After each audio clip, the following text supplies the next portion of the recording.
Boom, boom, boom, boom, boom, boom. Do do do do do do. Look, no games. Do do do do do do do.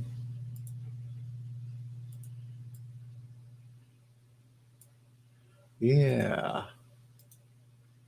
I'll sit here and broadcast to myself, talk to myself. That's what I'll do. I can do it all myself, damn it. I can reply to myself.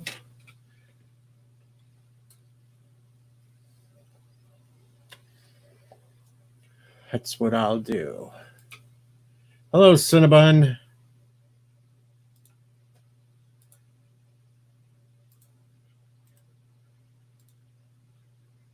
Might as well throw that out there just in case somebody wanders along. Never know. Thomas Potts is on his way from work. He might show up.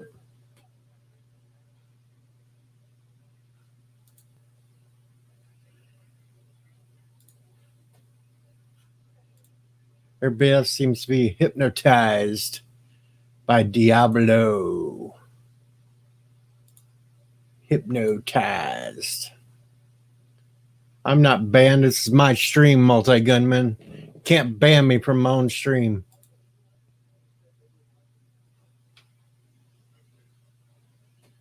Can't be done. Cannot ban me from my own stream. Negatory. Negatory. No, you can't. No.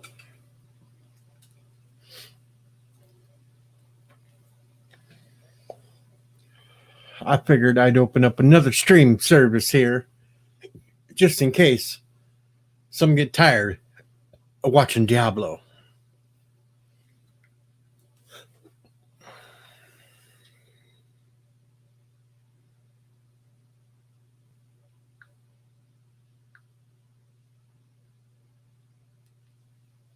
Somebody might wander along.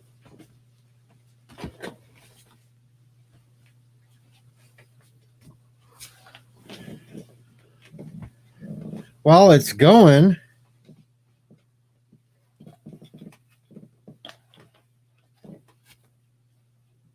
I'm waiting to catch Alexander at some point.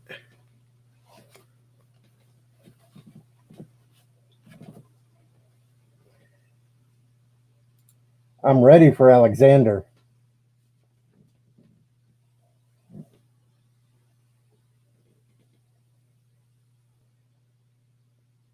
Come here, Alexander.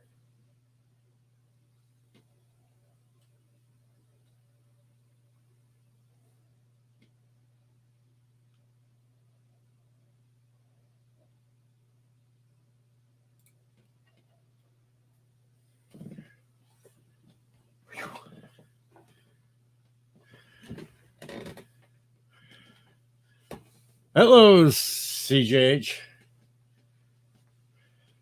Hello, Robert Hammer.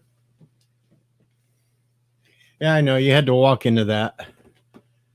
We have this little French Canadian that always complains about the Momo challenge, so I got the Momo mask to mess with him.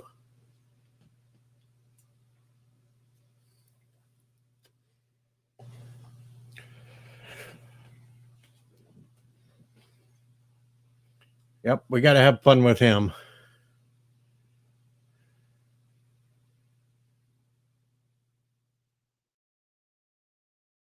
So what else everybody else up to tonight besides watching some live streams that might be boring you to death? Or me coughing.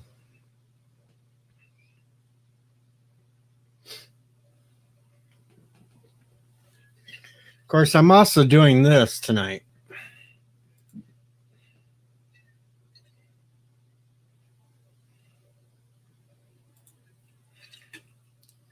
Yes, I'm drinking Fireball. Just to prove it.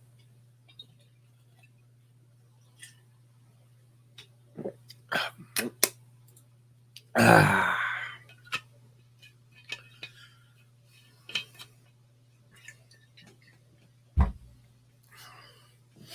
And it's official. We made it past the 400 subscriber mark. Even though a couple of people like to add and subtract me all the time just to mess with my head. Hell, I may still push for maybe 410, 415 before my birthday. Who knows? Oh, that also brings up another thing. Friday, 5 p.m. Eastern Time, over on Orville Nation stream, will be the great Doctor Who debate. I think I can tell you some of the participants of this big debate. We have meteorologist Katie. She's on the opposite side of me. We have our very own Jeff Franklin. He's kind of fallen on the opposite side of me. We also have a lady named Peggy that hangs out quite a bit over in Orville Nations. She happens to fall on the opposite side of me too. So there's 3 against 1 there. But then I do believe I have some backup from somebody else, 1 or 2 others. So it could be 3 on 3. It could be 2 on 3. But we're still going to do it because we are the righteous. We are the just. And yeah. I know I'm getting greedy, but I'm also going to right after that debate, I'm going to have a birthday party here on my live stream, and I'm going to invite people up and help try to get them more subs. So I'm kind of going to pay back to everybody else and help them along too. I'm not just going to make it all about me. And I will also, if there's birthdays right around my time, my days, like Thomas Potts and Rambling and all that, I'm actually going to list them and put them up there instead of calling them Excedras. No Excedras.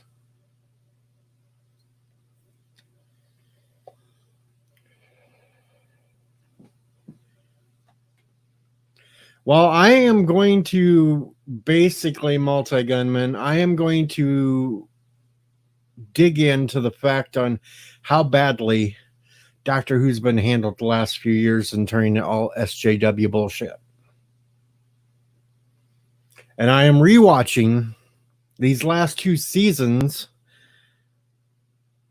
just so it's all freshly in my mind, so I can be like really, really, really, really triggered.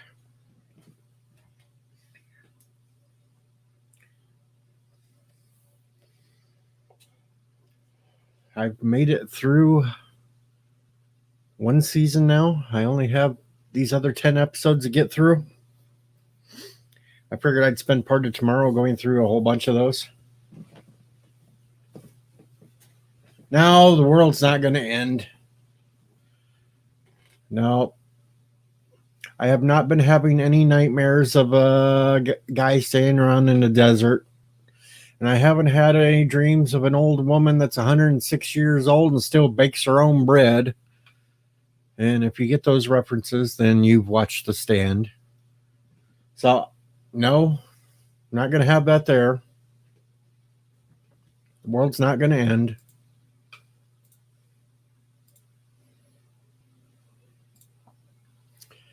But I figured I would just do a little bit of a stream at least tonight. Can't let somebody else hog up all the time. Got to keep something going. No, that C word beer bug thing ain't going to get us. Hell, I had it. I'm still alive.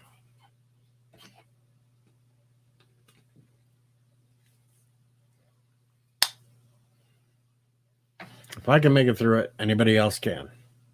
As long as they're in semi better shape than me.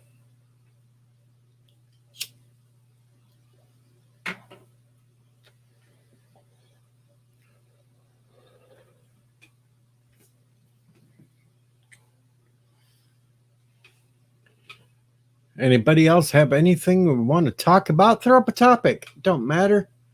Shoot that topic out there. I'll talk about it. Yeah, Gunman. I did. That's why I was down for nobody saw me for like a week.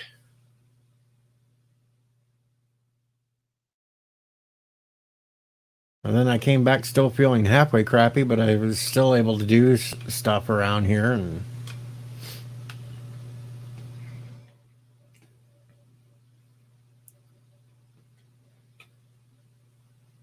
I survived. Because I'm a fighter.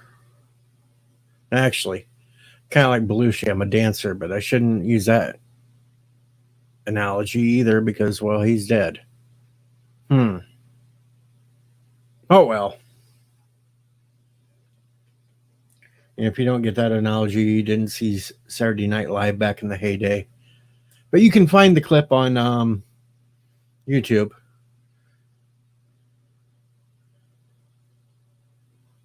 I know it's rather annoying that, but he's old. What can we say? He's really old. He doesn't remember these things.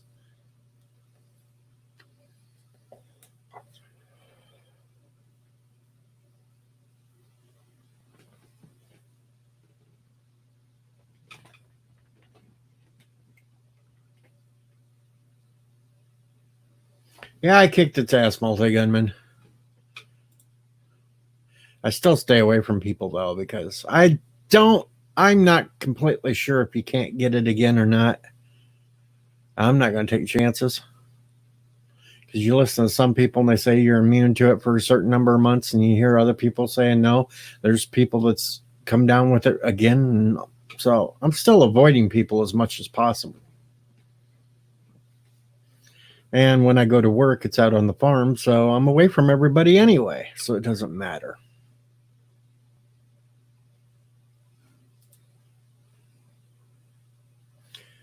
Hello, Mondo. Not much.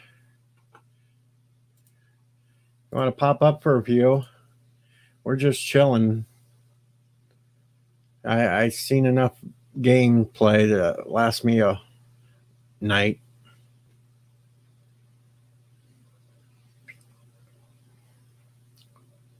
Other than that, we're just chilling like a villain, seeing who pops in here at 1:06 a.m. my time.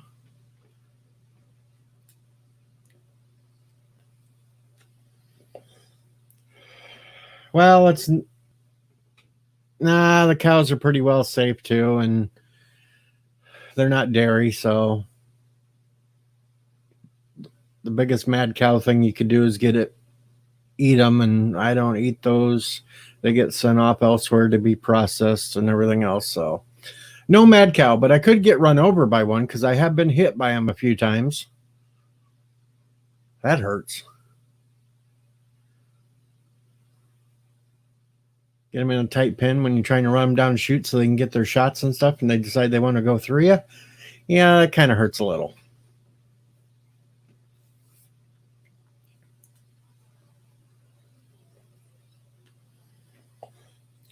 Irritated cow, yes. Extremely annoyed cow, yes. But not mad. If they were mad, they'd keep stomping on me until I was a puddle of goo. So they're just slightly irritated or upset. That's all. Some little cabs you got to watch out for worse because them little suckers will kick you as they go past you. Because they're still young and got spring in their step and they can bounce around more.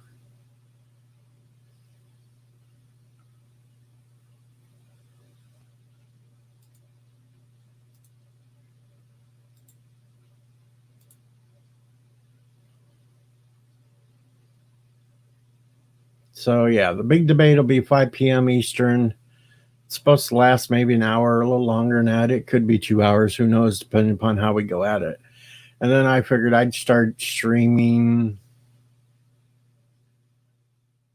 well, possibly 8 p.m. Eastern at the earliest, because I might want to take just a short little break so I can eat something.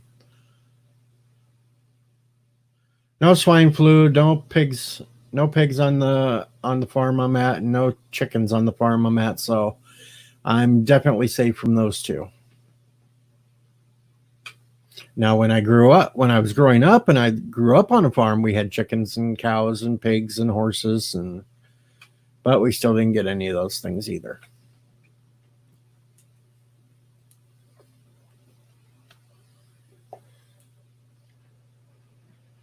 And I had chicken pox when I was a small child, so the worst that can happen to me now would be shingles. Yeah, that'd be a pain in the ass, or wherever it decide to pop out at.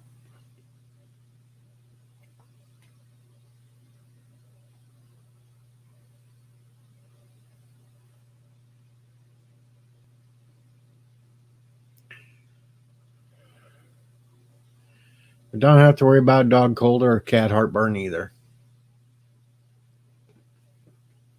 Now, I could fall off the lawnmower and run myself over.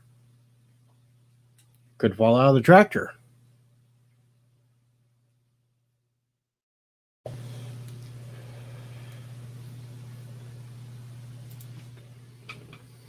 Could have a bunch of wild bunnies attack me too. They sure get mad at me in the fall time when we're picking. They have no place to hide. Sure, go ahead. I threw out the link. Just scroll on back there and jump on up.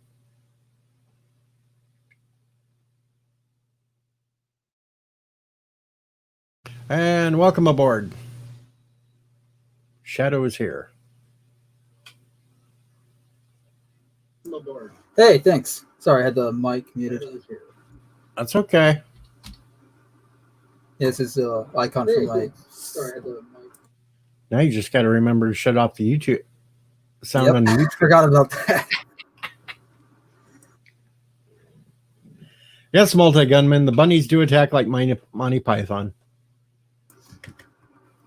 Yeah, they just float up to your head and it falls off. Yep. Don't worry, though. It's just a flesh one.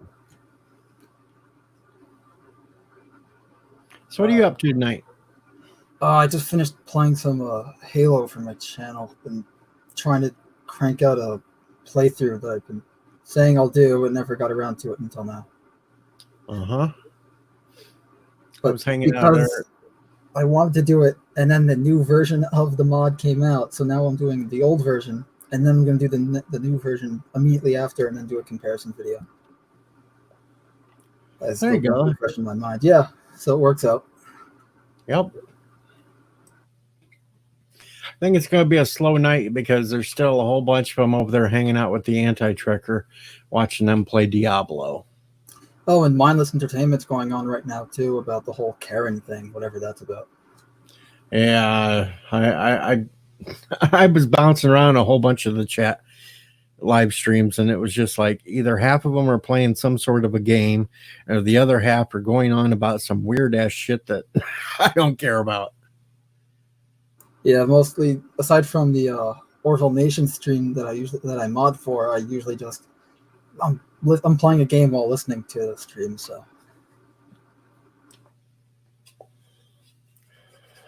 Trying to remember what day is Simone streaming.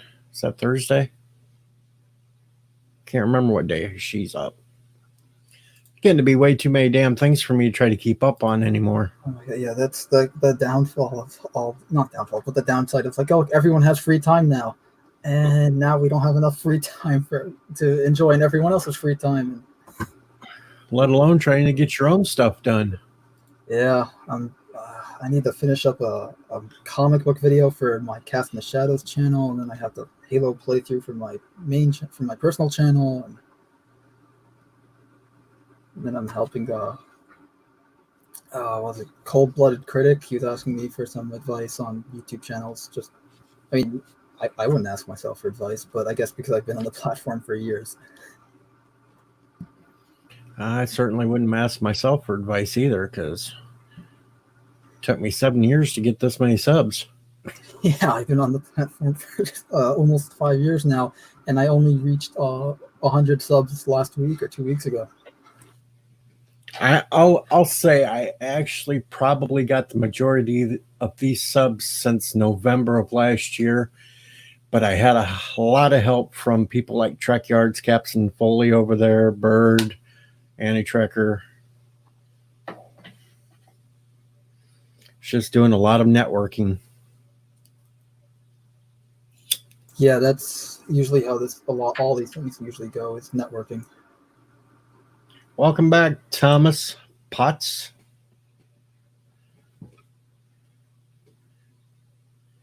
Okay, so yeah, reading what Tubian says, weirdo was saying that the called middle-aged white woman Karen is like, yeah, that's all stupid. Tubian saying that they're coming to get you, DJ. They're coming to get you. Yeah, that's the killer bunnies, not the zombies, because I'm prepared for that. Hey, thank you, Thomas. That's all right. Wes Moody webcast was doing a stream where he's walking in the park, and he thought he accidentally stepped on an egg, and then throughout the rest of the stream, I just kept saying, "Look behind you, there's a duck." There were no duck, but at one point, I'm like, "Hey, does anyone else see the horde of ducks just forming around behind Wes?" I got him to turn around. I don't know, Robert. I'm kind of beyond on whether or not Karen is the next boomer term or not. I ignore them. Every time them youngsters call me a boomer, I just turn around and tell them, no, I'm Degeneration X, and if you're not down with that, I got 2 words for you. Suck it.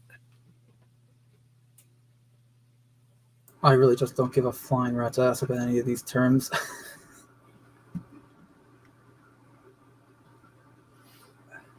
Especially since terminology seems to be changing every 2 years these days. So, oh hell, it's changing every 6 months. Greetings from Columbus, Ohio. Mike Richards just popped in to give a like. Oh, thank you, Mike.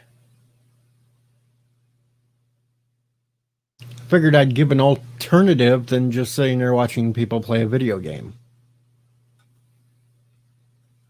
Actually have some interaction with the chat instead of ignoring the chat and just keep playing a game.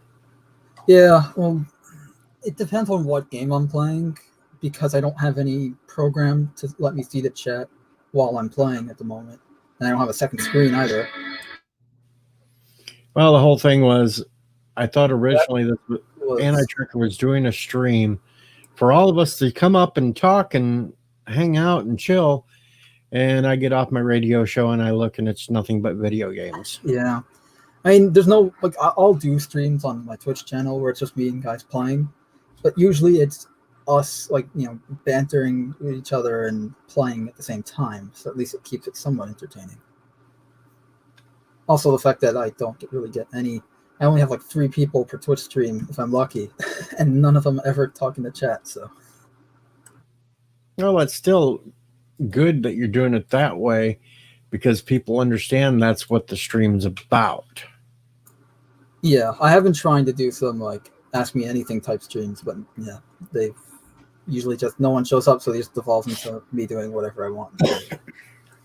Yeah, it just takes a little while before you can network enough people to start showing up, and they start bringing some in, and they start. I expect Friday night's going to be a little bit busier than normal for me, because I got people like Mandy coming in, Mandy Summers. She talked about coming in a cow outfit.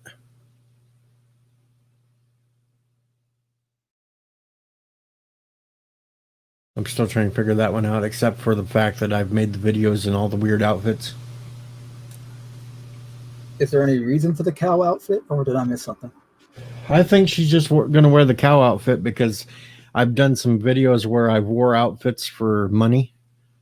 So she's going to join the crowd and just show up in a onesie.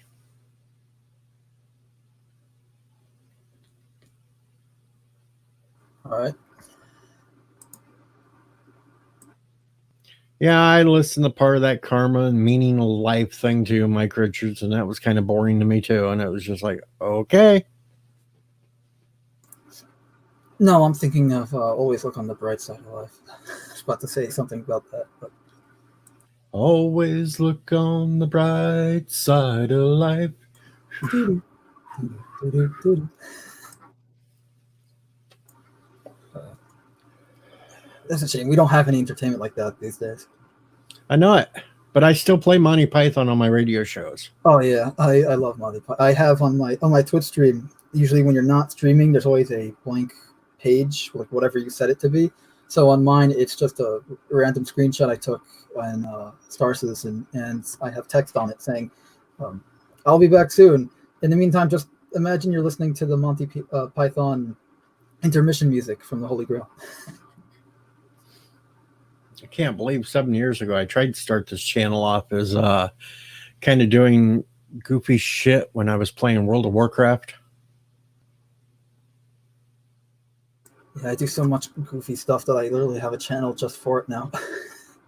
I have 3 channels. I've my personal channel, Mando Merc. I got my main entertainment channel, I guess, with Cast in the Shadows, and then I have Cast in Shadows, or Cast in Shadow, not plural, which is just random shenanigans, goofy stuff, skits and intros from like a TV show or something. Just miscellaneous stuff that me and the guys at Cast in the Shadows like. Sounds like a good thing. Yeah.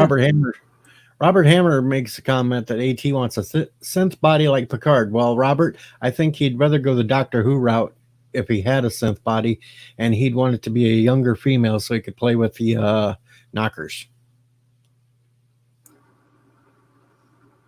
Yeah, you definitely want a younger body. You don't want to mention that around some people around here, because I brought that up in the whole debate about Picard, and they blew the whole thing where they should have just recast him as a younger actor in a young body. And boy, did I set off some triggered people on that one. There's so much, there are ideas in that show that could have been good, but just poorly executed. And honestly, I'm being nice when I say that, but that show has ripped off so many things. I can literally list off right now the video games that I know of that it ripped off. Fallout 4, Detroit Become Human, Mass Effect, all of them, Crisis 2, Halo, and Elite Dangerous.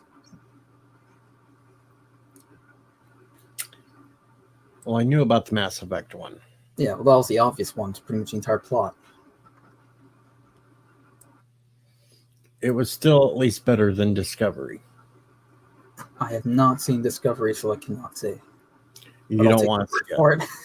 You don't want to see it. I've seen clips and stuff from either Major Grimm's videos or whatever clips people play for jokes and stuff. Like I've seen the Power of Math clip. The only decent part about Discovery was whenever they had some scenes with Captain Pike. That was about it. I assume you're not including the scene where where they blow up a photon torpedo inside the hull of the. Well, no, I'm not going to include the part where you could magically hide behind a door and not get blown up by the photon torpedo. No, I'm not including that. Who cares what the door's made of? It's a photon torpedo. It's a magical door.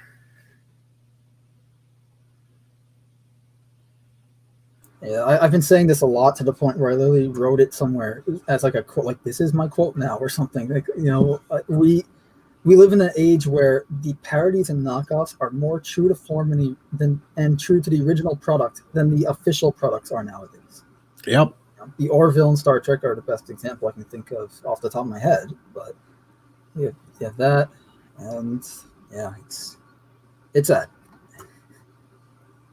I consider Star Trek dead after Enterprise. I've only watched Star Trek TOS and TNG, so I can't really say anything about the other shows. And I grew up with TOS, so I will say Enterprise in the first couple of seasons did mess up canon, but at least the second or the third and fourth seasons, they did try to repair the damage that they did and get it back on track until the very last episode of Star Trek Enterprise. And that's when it went completely off the rails by having that whole episode, a holodeck program with Troy and Riker. Yeah, I've seen that clip. Well, at least they tried to repair the damage. That's more than we can say for anything that Alex Kurtzman and company have done.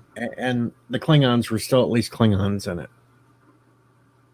And not Klingorks. Yeah. When I saw an image of what the Klingons look like in STD, I knew it looked like something like I remembered, but I couldn't remember what that was. And then the other day I saw a thumbnail to one of Major Grin's videos, and it was comparing the Klingorks to the engineers from Prometheus. And that was when it clicked, like, oh, yeah, that's what I'm thinking of. Well, also, Weird, and watch white Galaxy Quest. Go back and watch the movie Galaxy Quest when they're sitting there at the stupid Comic-Con type thing for Galaxy Quest. There's an alien sitting in the crowd that looks exactly like a Klingork.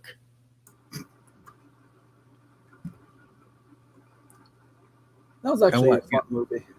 And what, Galaxy Quest is like 15, 20 years old? Oh, I think it was 1999, if I remember correctly. So, yeah, over 20 years old. But there's somebody sitting in a crowd dressed up like an alien that looks exactly like a Klingork.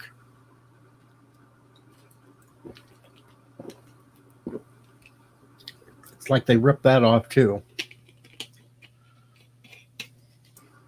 Yeah, and I was talking to someone the other day about like how they're ripping off Star Trek now rips off other IPs that aren't Star Trek, and the argument he made was, well, those are just popular sci-fi designs in regards to some, like, one of the examples I was going for was because I only seen the first episode of Picard, but I've seen like reviews and essentially like episodes, but they're missing bits and pieces because of copyright reasons. And in the first episode, Romulan has a very similar blaster to the plasma rifle in Halo. And I was saying how they pretty much like ripped off Halo. Well, they also ripped off, I guess, Guardians of the Galaxy in that regard. But because the design is that, the barrel on both underneath the hand and above the hand. But in the show, it fires, bolts of plasma, just like in Halo. And although it doesn't shoot from the bottom barrel, which is odd, because why would you have the second barrel then if it doesn't do anything? I think if you actually sat down and watched Enterprise, you'd probably enjoy it. I'll have to give that a look then. It's all on Netflix, so. Especially when it hits season 4 and they do the two-parter that's entirely set in the Mirror Universe. That is a damn good episode.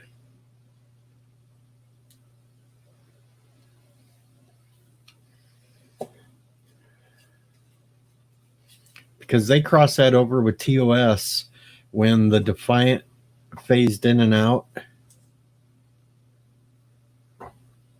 And Kirk was in the little spacesuit that was phasing in and out too, because he'd been on it. And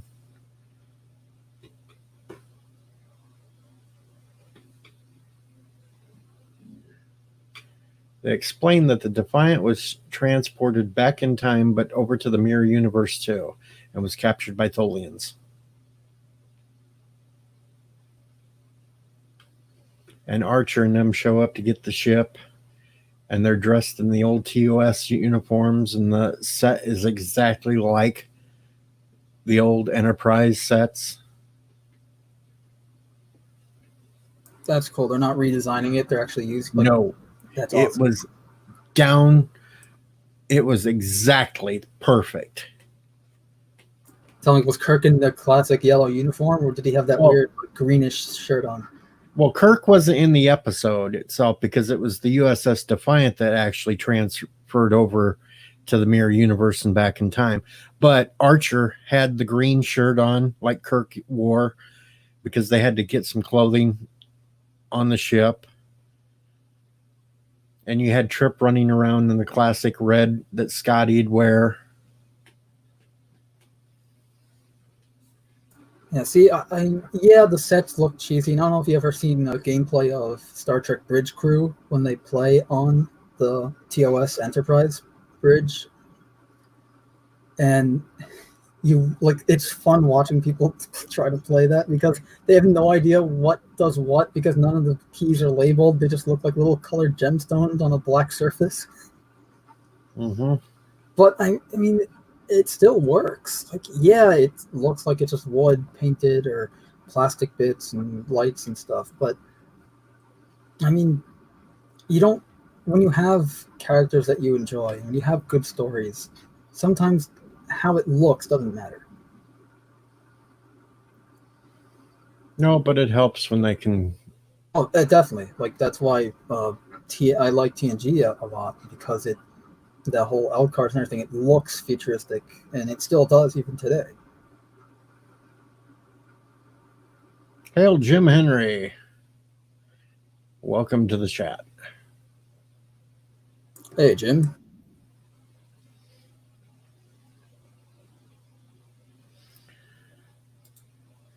Yeah, multi gunmen. I haven't watched Enterprise, so I can't say, but I'll take your word for it. I think if you get into it, you'd probably like it. A friend of mine who does videos on Casting Shadows with me, he is a huge Trek. Like he's seen all series and everything, except for the newer ones after the movies came out, the more recent ones.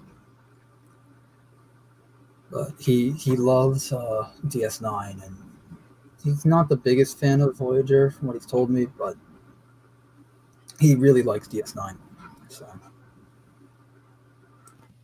So you were there for PJ's stream today, right? Yeah.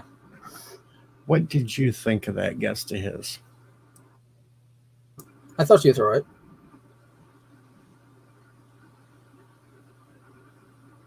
Okay. I thought she was a little bit out there, but she had her moments when she was cool.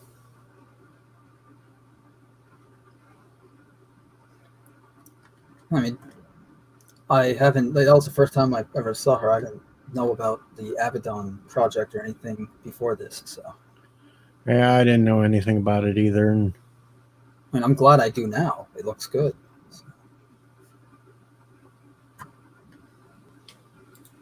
kind of felt sorry for Drew sitting up there and couldn't get a word in edgewise, and he's usually the one that can't get to keep quiet. I was chuckling about that one. Was that me or you? That was me. Okay. I forgot to mute my damn phone. No, it's all right. I've had earlier in PJ's stream when his phone started ringing. I thought that was me as well.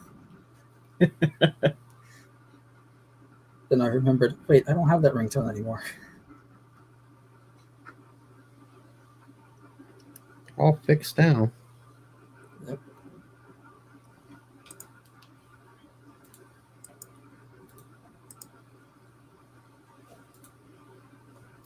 Back on mute. No more dings.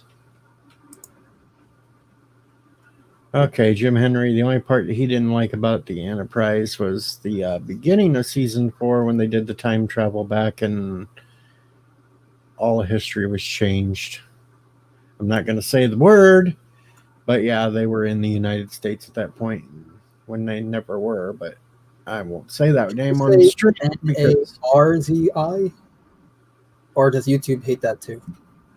They hate that too. Uh-huh. What's up, Ensign Ricky? It's a bit of Mel Brooks humor. I forget what the 2,000-year-old man, maybe? Is that what's the routine he said? Like, we were looking for the... Well, I can't say it, obviously, but... Started with Nar and ended in... Well, you know the rest. Nards. I wonder if I can... Oh, you can put that in the chat, and I can put it in the chat here. Well, Ricky, I kind of just, for fired up because I was tired of watching Diablo. I figured I'd give a spot for some people to come hang out and talk to if they wanted to. But Ricky's become very popular and he's bouncing around 10 streams now. Yeah, I was it like a few weeks ago. I was in 5 different streams at once, and and now I have a joke around me where I'm omnipresent. To quote, I think it was RR who said that. I'm omnipresent now. Ensign Ricky was over on Dark Gift Comics last night singing and playing.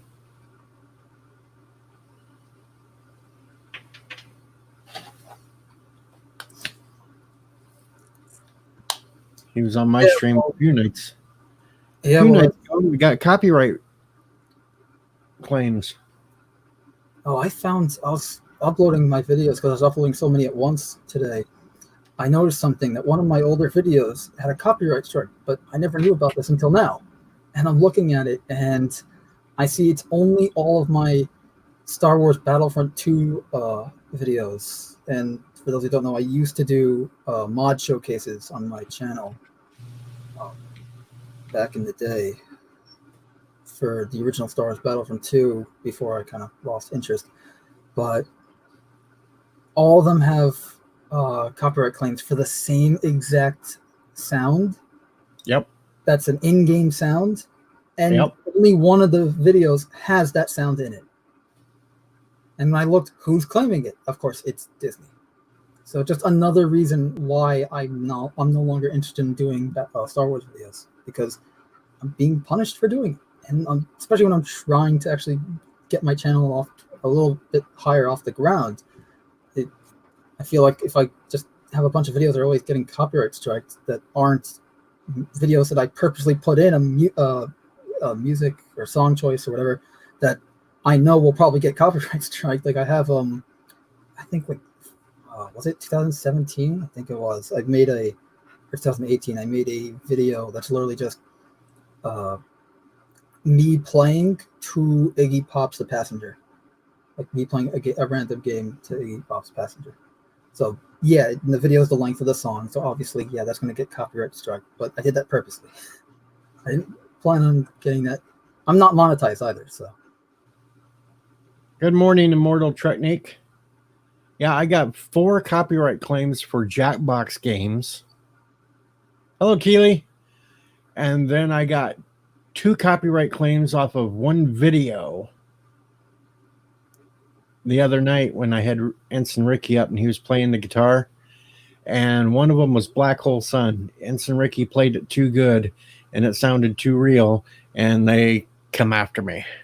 I have a video that I did a bit more recently, which is it's literally no sound at all, and not purposely. It's because the game I was playing had a few glitches and the audio just cut out. Every now and then you just hear a big like static boom whenever there was supposed to be a loud noise going on. But aside from that, there was no audio. And that was just like the game's glitch. Like if I restarted the game, the audio was fine. But because that happened while I was recording, I didn't know until after I stopped recording. Apparently, and I only found out today, that video got copyright claimed for a song in the video when there is no song or any audio in the video. Well, that's when you can fight it. Yeah. It's like if I ever did any more Fallout 4 videos, I'd have to shut the radios off and everything else in the game because I'd get nailed left and right with that one. Yeah, especially with Bethesda, probably scraping the bottom of the barrel along with EA and Activision right now, given how this whole pandemic is affecting them. They're probably going like, oh, we can get like pennies from this guy. That'll help us. And some of this, I think, is a bunch of bullshit because, YouTube, all them people that are supposedly sitting at home could be doing all this at home. Their jobs are literally on the computer. There's no reason that the bots should be doing all this crap when they could do it from home. reading Multi Gunman's comment where he's like, YouTube is turning into a big electronic kick. I mean, dick. Yeah, Ricky, they don't like the Boston radio. They don't like any of the songs. The songs are what gets you nailed. Yep. Because most of them songs aren't old enough to be public domain, so the record company are all over your ass. I haven't been claimed for any Star Citizen soundtrack songs I have in my videos yet. So, although it probably, even if I did get claimed, I've talked with the guy who does the music before. I can literally just ask, like, hey, do you mind if I, like, fight back YouTube for claiming my video or whatever because of your music in it? He'd probably be fine. Because he just wants his music out there. He literally has a channel that literally just posts the music, and the game isn't even out yet. It's in an alpha. I'm technically not playing, I'm testing. And if I was to do the video Fallout 4 game through, I'd have to add a mod just to eliminate the music from the Minuteman's radio, so I could still have it up to hear alerts when to go out to save some idiots, but not have music playing during it, to even have that radio on. Yeah, I know. So a friend of mine, so there's 5 of us on Casting Shadows, and one of the guys actually made music from scratch for his brother's game called Astral Angles.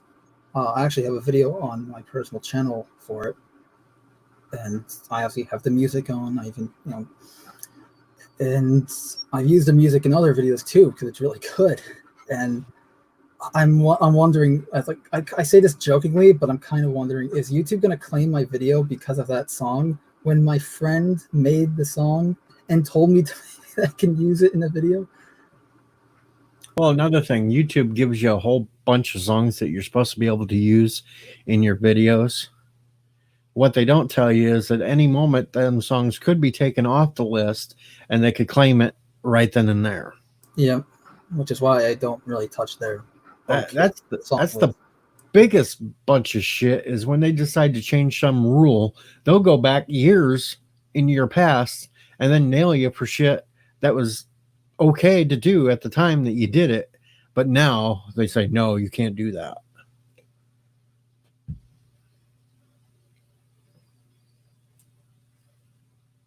They don't even give you a chance to go back and change or take things out. They just nail you right off the bat.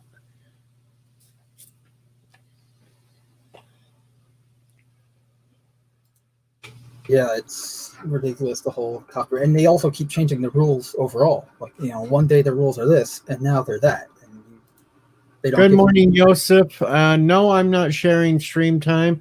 I just got bored watching them play a video game over and over and over, so I said, the hell with it. I started up my own. I'm a rebel.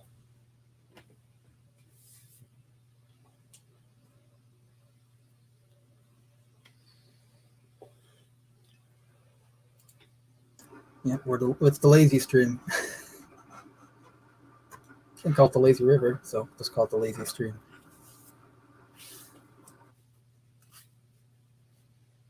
Plus, I need time and everything else myself anyway, and maybe somebody will wander in that isn't subbed. Even though usually the only ones that wander in here that aren't subbed are the trolls that are coming in to cause issues. Thankfully, I've not had any of those guys yet. I've had a few. I had one that I was doing an open night to where anybody could come up here on this panel and talk and that. And one decided to come up, and the first thing he does is throw up porn.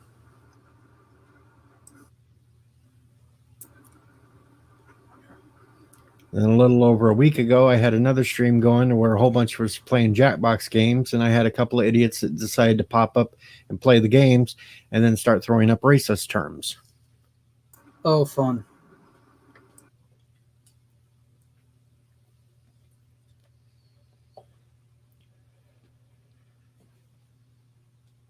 So there is the downside of just letting anybody play. Try to be nice, and there's always an idiot somewhere. Yep. Well, what was that thing from Men in Black that Agent K says? You know, the person's smart, people are dumb, panicky animals, and you know it. It's like times like that. I wish I had a transporter to where I could just like beam in behind them, whack them over the head with a bat a couple of times, or whatever outfit they're using, computer, phone, whatever, and then just beam right back out. Yeah, I mean, because of people being overreactive and thinking that's the end of the world, and for some reason, toilet paper is now the new currency. Uh, yeah, it's like you go into thinking like, oh no, toilet paper, we're gonna have a toilet paper shortage, and then you go in and now you're causing the toilet paper shortage. Yep. As opposed to just acts like everything is normal. The only difference now is just have to limit how much you go outside, and if you do go outside, wear a mask and gloves, and stay far away from other people. That's really it. I mean, some people think this is a vacation. It's not. It's actually worse than normal day because now it's harder to do work. People are struggling to make rents or get groceries or anything. Luckily, my work is essential. I have to go out. Mine is not, but I can work from home, although not in the same capacity as when I'm actually at work. But I mean, I can't go to work right now because they're closed. Because But my work's on a farm, so I have to go and I'm outside. And I'm well away from people. yeah, no, mine is involved with a lot of other people. So actually, they closed it before they were told to close down because two workers got infected with it, and they just wanted to be on the safe side and not have everyone else get infected. And because they care, they actually care about their workers. And they're like, no, we're closing down, but we're still going to pay you. We'll figure it out. So it's like everyone can still make ends meet without having to struggle and get sick, and plus they can be with their families while this all happens. Multi gunman is essential. He cleans the bedpans. Yes, that is very essential. Yeah, I don't know what he does exactly. I'm just going to make it up in my head canon that he's the bedpan cleaner. Well, either way, working in a hospital is essential. And now he's going to yell that I am banned. Could be worse. Just give it a couple of minutes. He'll ban me from my own stream.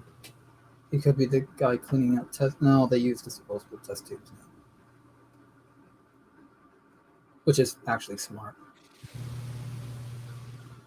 He could be the guy that cleans out the centrifuge machines. And then I have to put up with my doctor for my diabetes is going to do a phone interview with me on Friday. Even though they set up an appointment for the end of May. And so far they haven't canceled that. Maybe just a checkup because this is technically a time of emergency. I don't know. See, there it is. There it is. Banned. And he's sending me the contents of the bedpans. So he's sending me a bunch of anti-trekkers. Well, I know what the hospitals do with plasma. If you ever want to know, they just chuck it. Nothing special. They just chuck it into a garbage. Hail WTG content. And Dr. Alex. Hey, man, what's going on? Good morning, Dr. Alex.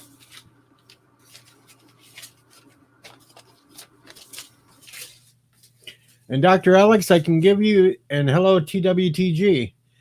Dr. Alex, I can give you the official time for that stream Doctor Who debate. Unfortunately, I know you'll be asleep.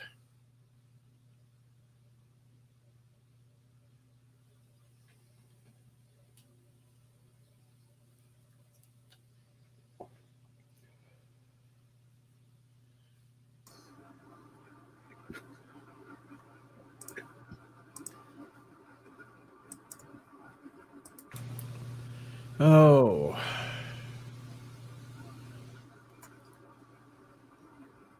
Oh, Dr. Alex, if you're still there, you were telling me the other night about how you're doing you're redoing episodes 11 and 12, or series 12, I forget what, of Doctor Who stuff. Oh, he does some great Doctor Who stuff on his Yeah. channel.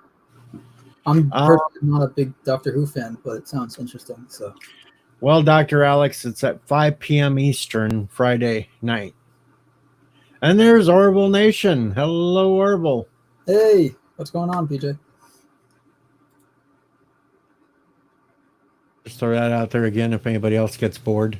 Yeah. No, it is a slow night. I mean, it's also 2:48 in the morning for me, but honestly, time is irrelevant for me. So. I'm not doing too bad with all these other streams going right now. I'll say that much.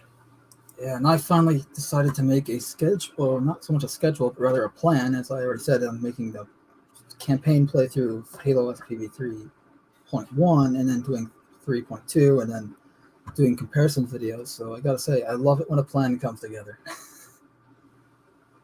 And I'm going from like maybe 2 videos a week. Now I just did 3 videos in one day. There you go. You can span them out too, and just like throw one up each day, and it looks like you've been busy all week. Yeah, I kind of want to get one. I kind of want to get the 3.1 part over with, so I can get on to 3.2.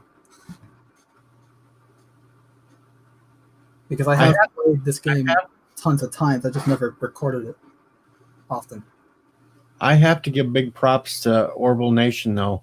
He did manage to get 3 people that will defend the new Who.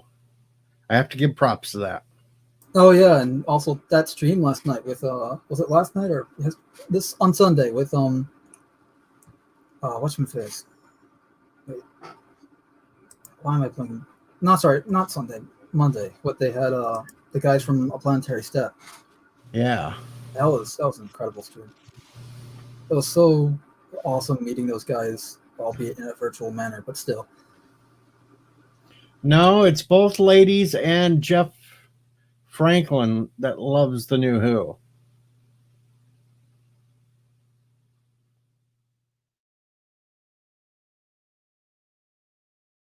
Because I kept watching the ladies talk back and forth about how they were on their own having to try to talk up the new Who, and I know Jeff Franklin is a new Who fan too.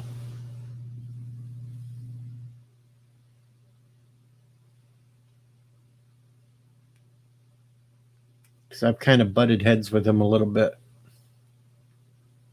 Yeah, he's new Who. That was kind of why I kept saying that one day that he'd be a good one for it, because he's the new Who, and I wanted to make sure it was a little even playing field. Though it could be 5 against 1, and I'd still even play field. Me against them. Okay, I'm sounding a little egotistical there, so I'll shut up. Well, it depends on which you're arguing for. If you're arguing for the anti-New Who, then you're not entirely wrong, just because, I mean, at least from what I've heard, it's hard to find people to defend the New Who. So, You know, I've never heard any pro-New Who arguments. So,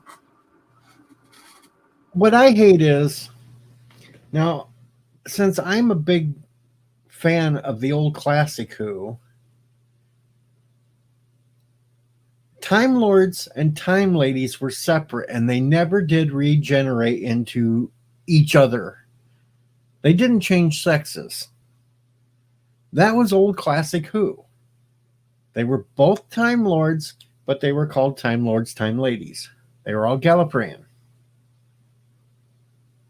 Now, I'm not trying to sound sexist or anything, but I'm tired of all these, especially of late, all these damn franchises thinks that they have to change things and make it all about women and women power. And I'm not trying to say the sexist deal. If they wanted to have a show about a female Time Lord, they had plenty to go off of. They could have brought back Romana. They could have went with Jenny, the Doctor's daughter. They could have brought in an entirely new Time Lord.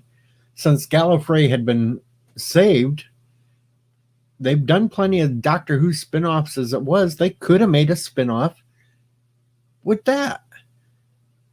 Instead of taking something that had 50 some years of Yeah, canon it's and completely destroying it. yeah, it's the same argument I'll make for like James Bond when I first heard the news of the new 007 before they decided to make her not 007, but it's like you can easily do a maybe it's a 009 or 008 series or something where it's a female agent and she's going on these different adventures, and this way it's a spin-off and it still has the James Bond franchise over it, so you still have fans that are already there. Or you can just do something completely new like Atomic Blonde did, which, I mean, Atomic Blonde isn't great, but it's not bad. I thought it was decent. And even with what changes they were making during Tennant's and Smith's and Capaldi's era, they completely threw all that out the window with this new one. The Doctor's not even from Gallifrey now.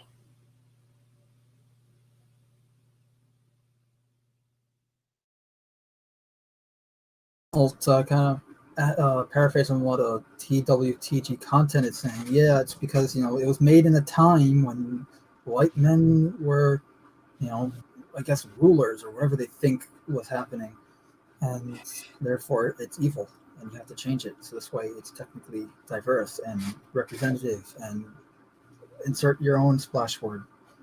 It's like Whittaker. They couldn't even make it through the first 5 episodes without 2 of them being about racism. Good night, Orville. Yeah.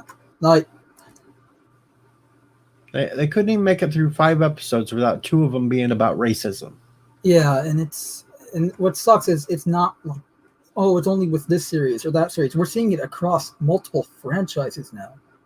We're seeing it with Terminator. We're seeing it with Star Wars. We're seeing it with Star Trek. We're seeing it with Doctor Who. We're seeing I can continue listing if put more, because those are just the more obvious ones. But and yes, Jim, Rowan Atkins did do a great Doctor Who spoof, but that's what that was. That was a spoof sketch. I need that was meant to be taken serious. Yes, but that's the whole point. It's a spoof sketch. Those are fine. I need to see that now, though. And the sad thing is, they took that spoof sketch and they turned it into real Doctor Who now.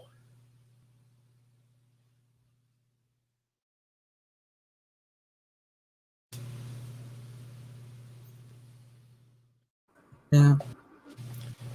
Well, that's what I keep saying. It's like the parodies are now the more true to the originals and are technically like the new official, and the officials are just the parodies. And Hello, bad parodies of that. I mean, come on. We know, growing up watching Doctor Who, that William Hartnell's Doctor, number 1, was the one that originally had the TARDIS become a blue police box because the chameleon circuit broke. Halfway through this last season, they brought in a female doctor that wasn't even the one that's cast. This was a different one that was supposed to have been a regeneration before Hartnell, but she still had a police box TARDIS. Good morning, Marlena. I mean, seriously, that is stupidity. I like this comment. Jodie is the new master and is lying to all of us. I mean, I'll say it again. I don't know much about Doctor Who, but at least I know who the master is, at least in regards that he's a villain. So. I mean, the episode about Rosa Parks, they actually sat there, 2 of the characters behind a dumpster, and for a couple of minutes tried to say that racism was just as bad now as it was in the 50s, and then kind of threw in Obama as a side note. I mean, really, come on.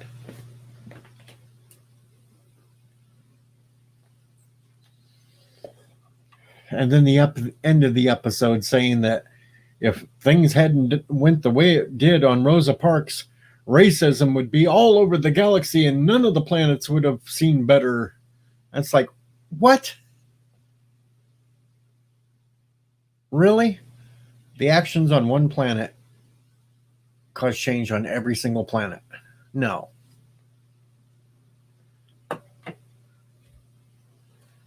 To use was it critical drinkers? It's the magical bullshit device.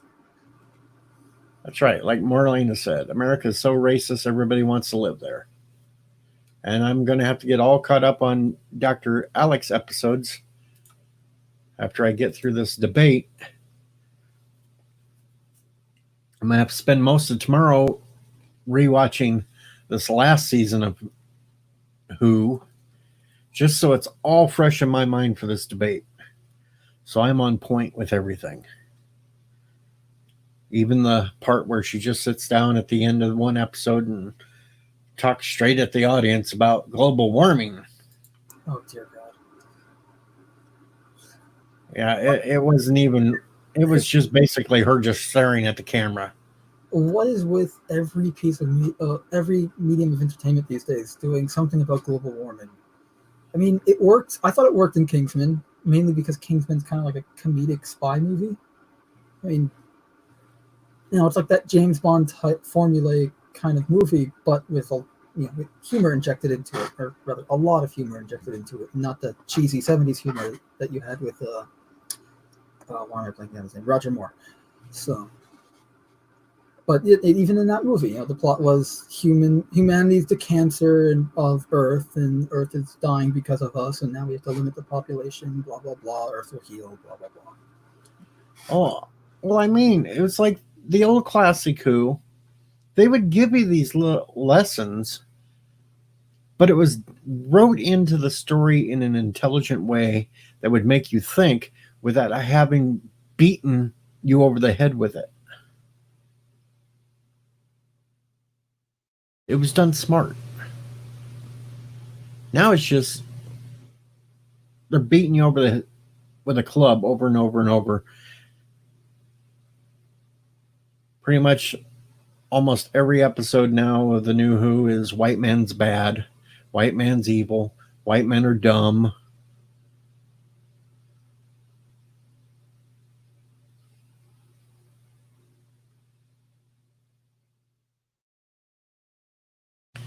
So I'll take most tomorrow and finish off this last season.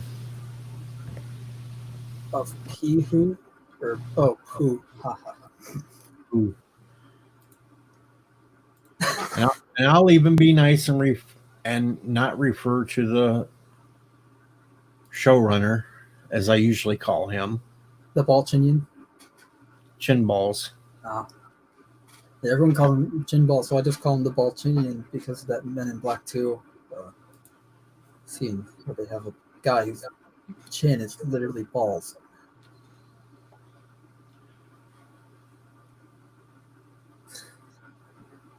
Yosef, poor Yosef, he's a victim of oppression. He's married. Yeah. You ever see Hot Shots Part 2? Yep. I see you're no stranger to pain. I've been married. Oof. Twice. Ooh. I only did it once. Yeah, maybe only did it once, but that was still a funny scene. Yeah. That's right, TWG. Yep. In the old days, it was a metaphor, not a suppository. Yeah.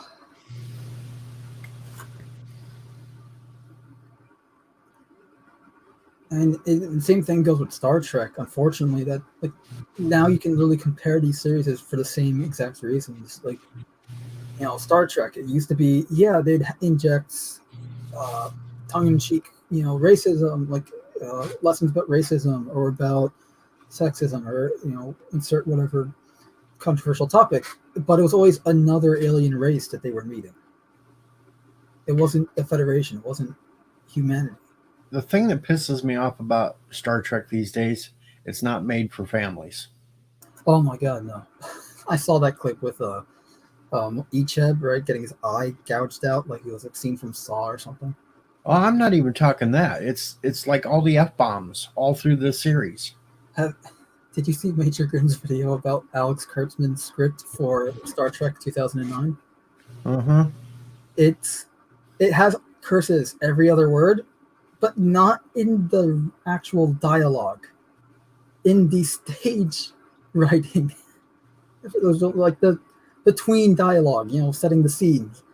Like, and now he's looking at the effing monitor and goes, and then insert the line.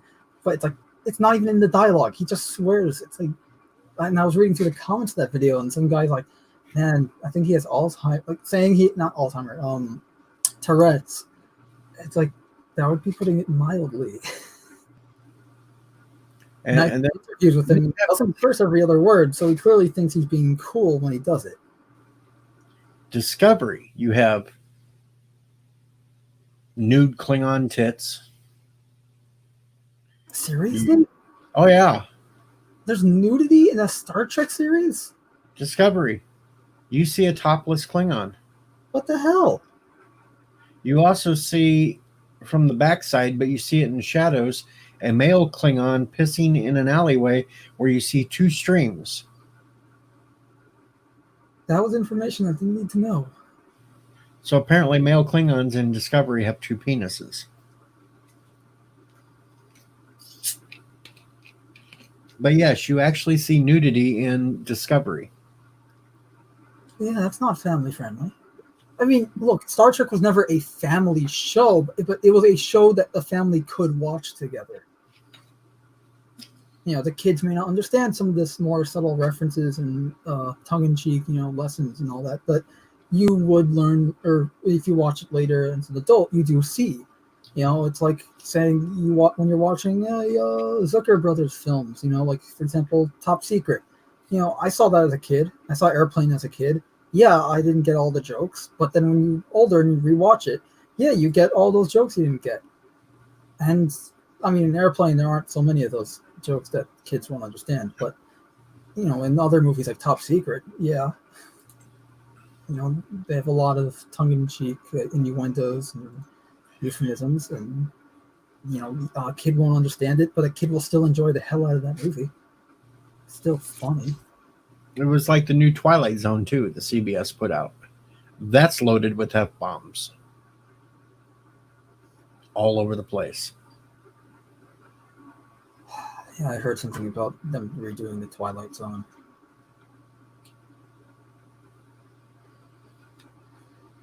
But it's like all these shows that they're putting out on the streaming services. I think MeTV, right? That is a channel on TV that's I think called MeTV, and they play the Twilight Zone at night. I forget what time, but they'll always play an episode or two. There's actually 3 Twilight Zone series before this new one came out. Yeah, there was the old originals. There was a set of them in the late 80s, and then there was another in the 90s. Yeah, I saw a clip from one of them. They were in color, right? Yep. Yeah. Good night, Cinnabon.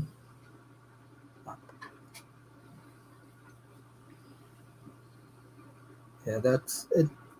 That's another series. Like, some things should just be left alone. Like, just play reruns. People will watch it. They won't care if it's in black and white because it's good.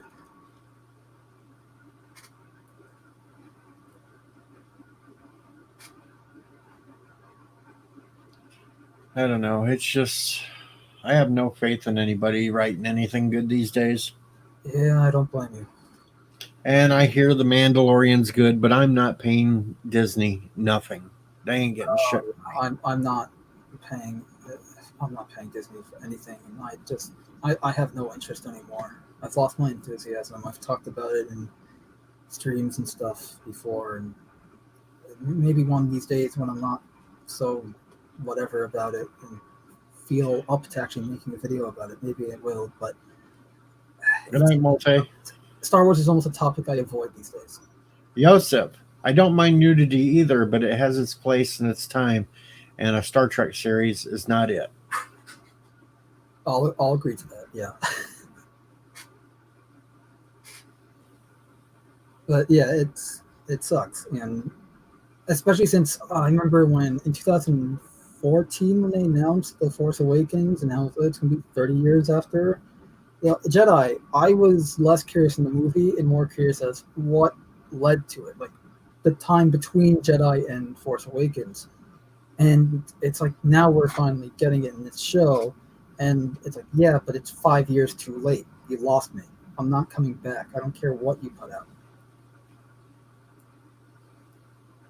I said this once, I said this twice, I'll say it again. If they're gonna punish you for being a fan, why be a fan? Yeah, Anson Ricky, I haven't yet watched season 2 of that one yet. I watched the first season. I was a little upset that they had Billy Mummy as Dr. Smith. Oh, that's the Netflix one, right? Yeah, and then they killed him off in the first episode, and some female goes off to impersonate Dr. Smith. Yeah, I did not like. I didn't hate it, but yeah, I didn't like the chick as Dr. Smith. They stretched it out. Also, like, it felt like that episode, the last few episodes should have just been. What Anson Ricky accidentally posted an A-Team stream? All right, guys, don't hold out on me. What'd you do? Yeah, Orville's probably quite safe, Robert. It's good so far. I actually still haven't watched the second half of season 1, but I've watched the first half and I've watched the entirety of season 2, and I've actually watched season 2 twice because I loved it so much. And that was a show that I didn't think I would like. That was a show I was skeptical about.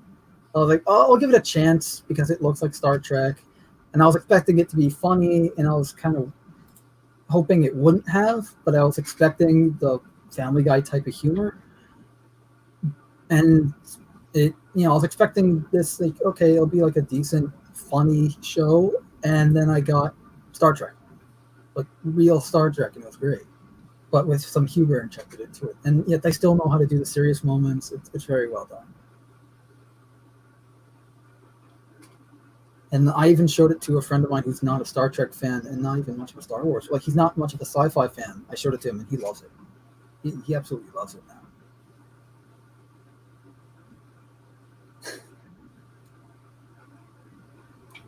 Yes, but Mocklings are mostly male, and a male can be shirtless. It's fine.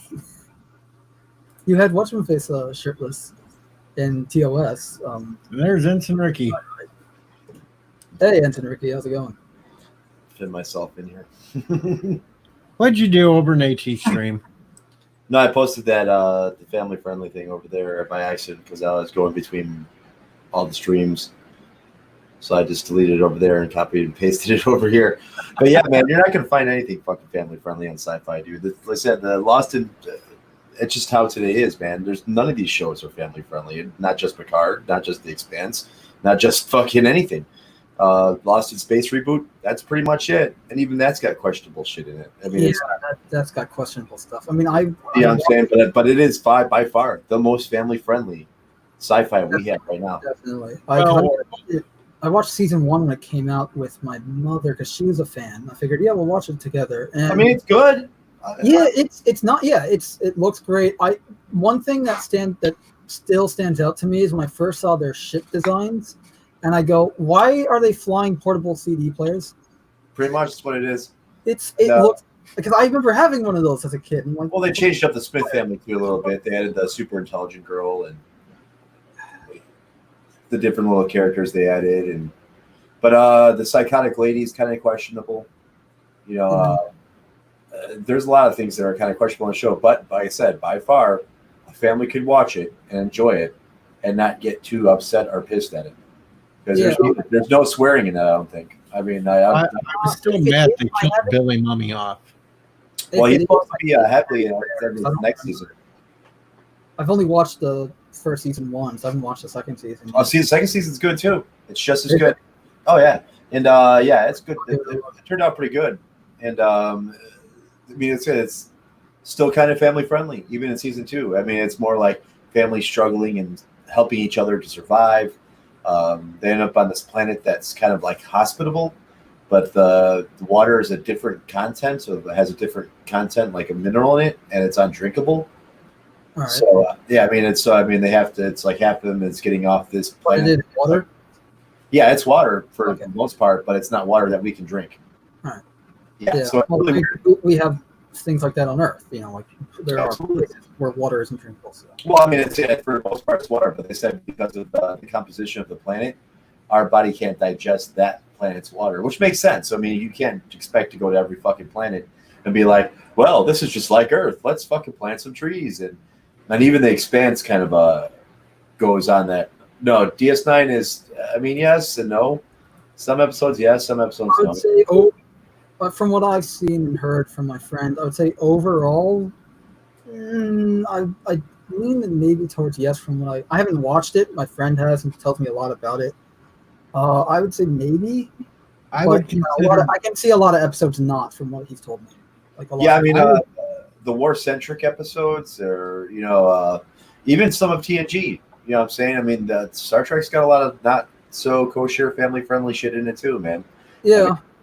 And Yeah. obviously the Orville, I would say, at least when I think of non-family friendly episodes of the Orville, the episode that Jim Henry is referencing comes to mind. Well, I mean, there's fucking one of the first episodes. She's like, "Replicator, weed brownie." yeah, Right there. It wasn't family-friendly. You know, I mean, it was just one weed brownie, please. But I would consider it more family friendly than like Discovery. Oh, Picard. absolutely. oh yeah. Yeah, I mean, because it's written in that old format. So, I mean, Yeah, it's just some of the topics like the porn virus on the Orville. yeah, the porn That I probably don't will think go I out. want to show at least a kid below the age of 13. But at least the Orville is tackling things now that Star Trek couldn't. So I mean, because of the time. Now the time's a little bit more lax on the rules, and there's a lot of stuff that they wanted to do in '90s Berman Trek that the studio was just like, "Fuck no." I mean, Yeah. there's an episode of DS9 where Ronald Moore brought to him the planet where they get captured by the Jem'Hadar, and Ronald Moore wanted an ensign with him, and her purpose was just to get her head blown off by the Jem'Hadar, and this is what he wanted, because to show the severity of war. This is fucking serious. The studio was like, "Oh hell no!" So Rick Berman went into the fucking meeting, and he came out and he's like, "Well, there's good and bad news." he's like, "Well, the good news is the ensign doesn't die, and the bad news is she doesn't get to exist." Or the bad news. Yeah, I agree. TWD TG content. So I mean, Well, yeah, well, it's a different time. what is family friendly? Like, is it like the kid is below 13 or whatever? Because if you're 13 or even 12 or 10, you probably are gonna get some of the stuff, and it's probably not as like, oh no, Well, you just can't expect everything to be family friendly. You know what I'm saying? Because I mean, like I said, every show has got its parts where it is not so fucking family friendly, and then a lot of shows have parts where, yeah, you can absolutely watch it. But I mean, Star Trek's kind of an exception because it's got 800 episodes. You know what I'm saying? I mean, like, Yeah. some of them are not bound to be super Yeah, suitable. at least with TNG, each season was around 26 episodes long. Every season was 26 episodes Yeah. up until Enterprise, All right. and the Yeah, original. shortening it now. Seasons are freaking like 10 episodes. Right? Yeah, and it sucks, dude, because That's it's because it's all serialized and no longer self-contained. yeah, everything is serialized. So I mean, it's like every episode of fucking Discovery or every season of Discovery and Cargate, there's always one big mega thing that's about to destroy the universe, and we're about to go fucking save it. And that's pretty much how all these shows have been. Every fucking season of Discovery, it's been mega enemy destroying universe. Let's go beat them. And Picard was the same way. Mega enemy destroying the universe. Let's go beat them. And Yeah. it's just like, where's the Star Trek in that? I mean, like, yeah, we do that in Star Trek, but I mean, there's a lot of shit that's usually involved before we do that. But this 10 episode seasons just don't make it fucking possible. No, it's also like because I don't know, when you're talking about family friendly, I was immediately thinking also of Magnum PI, which is a show I love. And there are like was it two-parter, I think, right?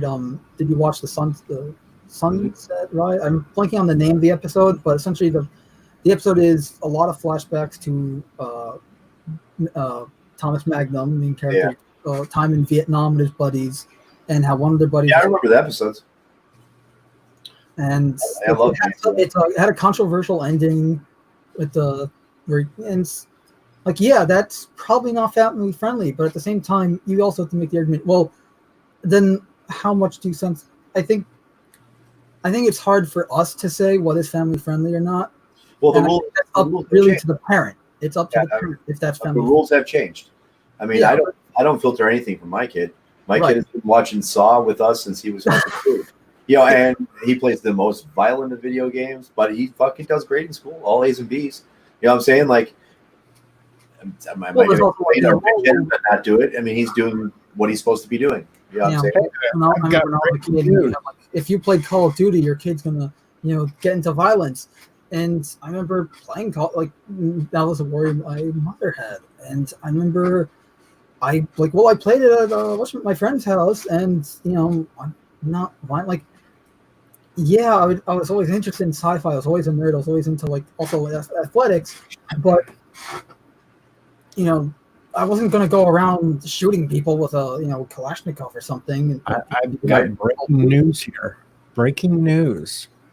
Nana Visitor just said on Twitter 5 minutes ago that she felt a pretty good-sized earthquake there in L.A. Wow. And now back to your regularly scheduled program. And now for something completely different. Right. No, but seriously, I mean, because it's like I said, there's some shit that's family friendly, and there's some shit, but most of shit today is not very family friendly. No.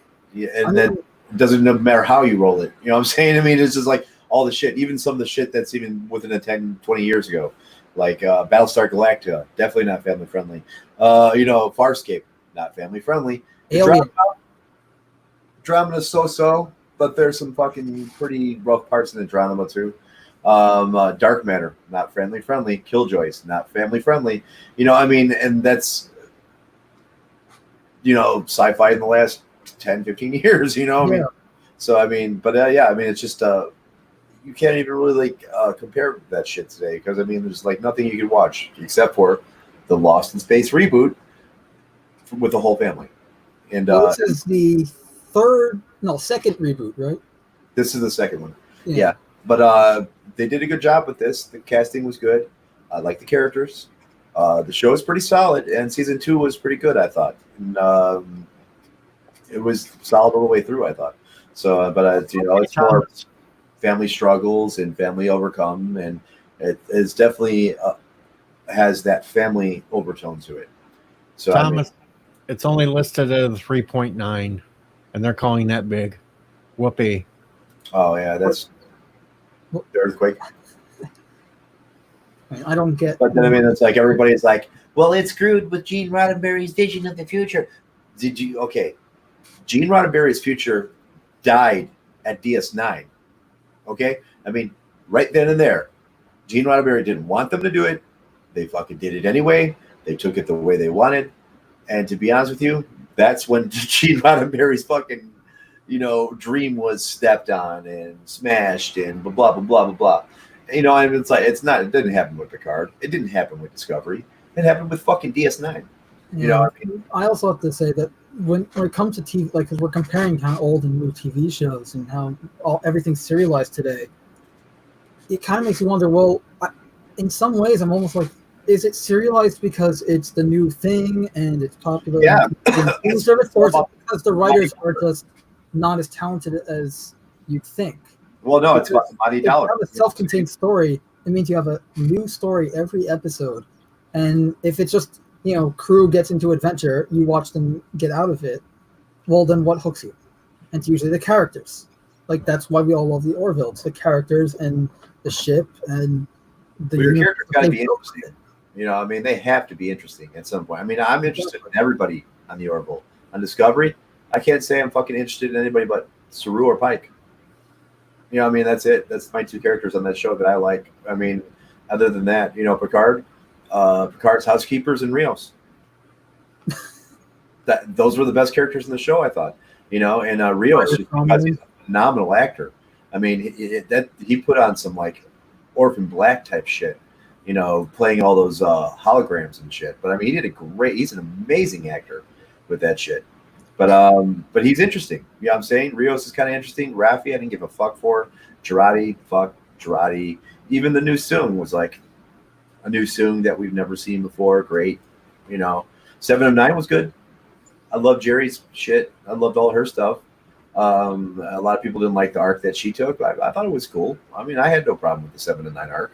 And I had no problem with the revenge killing and the fucking killing of the bitch. I was hoping that she was gonna fucking face off with that bitch. You know what I'm saying? Like, I was hoping the whole series that was gonna fucking go down. When I seen it go down, I was like, yes. But me and DJ watched the whole fucking thing. You know what I'm saying? Fucking episode by episode. Yeah, we were doing late night, middle of the night streams while it was running. But I mean, like, there's a lot of things I liked and there's a lot of things I didn't like. But all in all, it made me forget about fucking Discovery. You know, I was kind of interested in the story. Wait, I have to say, when you saw the mechanical tentacles going through the portal, did anyone else immediately think of Hellboy, the first Hellboy movie? Well, I thought it was when I first seen it, I thought it was a bunch of different creatures, not just tentacles from one being. But yeah, I mean, I don't know. I mean, like, because the plot was so shot apart, and so much shit was going on, and that's, as someone explained it earlier, it's a directorial trick, and Alex Kurtz's been using it all the fucking time, where they just keep it moving at breakneck speed, so you don't kind of question what happened before. Right, because you can see that's clearly fucking evident. Because I mean, there's plots that just fall apart. Like, Rafi is sick and in dire straits and addiction in one episode. The next episode, she's like, "Hey, everybody, what's up? I'm the ship mom, yo. Let's go have a drink." You know, I mean, it's like, what the fuck? You know what I'm saying? What happened? What happened to me? She was addicted. She was dying in bed. You know what I'm saying? Like, and they just kind of wrote it off, or magical tool, or, you know what I'm saying? There's a lot of things that were just totally stupid in it. Well, that's the problem also with modern Star Trek. But they did bring in the references and all the Star Trek Easter eggs and shit. They brought those in perfectly. And they did it way better than Discovery did. Way better. Very subtle and good, I thought. You know what I'm saying? Some of the shit they picked up the past, you know, that they referenced in Picard. I mean, I thought was, you know, pretty clever, some of the stuff they did. And, you know, it's just some of the stuff they made up, like the magic screwdriver shit. I mean, I didn't really care for the 3D printer. You know, I mean, there's a lot of fucking issues with it, but I think to me, it looks like it was all budgeting. And if they had the budget, I think it would have turned out to be a much better show all around. But from what I understand, Discovery season 3 went wildly over budget, and that slashed half the shit for Picard, on top of Patrick Stewart wanting to film in LA instead of Ontario. And that made the production values go up. But I mean, the only reason is we have these 10 episode seasons now. And the reasons why is because production value has went up. And it's not as cheap as it was anymore. And one of the dudes, the executive producers of Star Trek, one of the, like, Ira and all those guys, especially the special effects dude, will tell you, by the time, you know, when Voyager and TNG were in works, a laser blast was upwards $2,500 to put on screen. So that's why you don't see many fucking lasers. But by the time they got to Enterprise, it was $50 a shot. So that's why you see fucking lasers everywhere in Enterprise and fucking shots being fired. And now you can do it on your phone. You know, I mean, yeah, I'll be right back. But it doesn't leave the 10 episode seasons don't leave much for the actors. And I feel bad for the actors because they have one episode, 10 minutes maybe of an episode to shoot their shot and develop their character in an episode, as opposed to old Star Trek, where it's like you had a bad episode, but you had 2 or 3 episodes with you, just you. You know what I'm saying? So you could shoot your shot and come out with a bad episode because everybody had a bad episode, you know what I'm saying? And come out with a couple good ones. That is not the case anymore. The case is you're an actor. You have 10 fucking, maybe 15 minutes, sometimes even 5 minutes an episode to throw your fucking life into it and make it believable and make it, you know, which is kind of hard because you're not doing it over 26 episodes and 7 seasons, you know? So, I mean, the game has changed. And I said, I feel bad for the actors, if anything, because it's like we can see it. And if they don't pull off like one good acting performance in an episode, every Star Trek fan's fucking on it. You know what I'm saying? Like, it's like fucking we criticize everything. So, I mean, it's like, Uh-oh. A Momo moment. But I mean, that's the climate of today's TV. And because of the success of Battlestar Galactica and stuff like that, serialization became a thing. And especially after the success of Game of Thrones. I mean, serialized was it. And now all these episodes and all these seasons of all these shows, it's just everything's one big serialized arc. And it kind of sucks because Star Trek was best when they would throw like a serialized arc in there and then a couple one-offs. Even like in DS9 in the middle of the Dominion War, where shit's grim and fucking horrible, they'll throw like a great episode in, just a great regular episode. It has nothing to do with the war, just in the middle of it, just to fucking ease the tension that's going on through the thing. But just like that's just not an option anymore. They opt for high value action. I mean, watching Picard Discovery to me feels like I'm watching a Michael Bay flick. You know what I mean? Like it's just so much fucking action, so much movement. And Star Trek did have action, it did have movement, but not all the fucking time, man. I mean, the show wasn't based on jumping from plane to plane, or it just wasn't. You know what I'm saying? It was more science than fantasy, and now it's a different story. Yeah, it's what's that old saying? There's a time and place for everything. Mm-hmm. But yeah, I mean, it's as I said, it's a different world now. So I mean, that's why shows. Some shows are really good at it, and some shows are bad. I think The Expanse is doing well. I loved all the Expanse books. I've read the whole series, and I love the show as well. But I mean, even you can see they are getting pushed into the 10-episode thing too. But for their show, it kind of works because they dropped it all at once. And I feel if Picard was dropped all at once, it'd have been a different story. I mean, people would have just been all over it that one time, and we've been over it. But they like to keep the hype up, so they like doing the episode weekly thing, and people are going to pick it apart piece by piece every fucking week. But this is not a series. This is a 10-hour fucking movie. That's what this was. Even had fucking movie credits. You know what I'm saying? Like, I mean, the credits came down like we were watching a fucking movie, not like an episode of Discovery or whatever. But when I rewatched it, I watched it all at once. I binge watched it, and it's much better. It is much better, one after another. I mean, it sucked because there's just so much criticism and feeling between the episodes that sometimes it clouds your shit while watching it. You're like, well, fuck. Blah, blah, blah. But if you watch Picard all at once, it's way better. It's fucking way better. They should have just fucking released the whole thing at once. Been done with it. 10-hour movie. Here you go.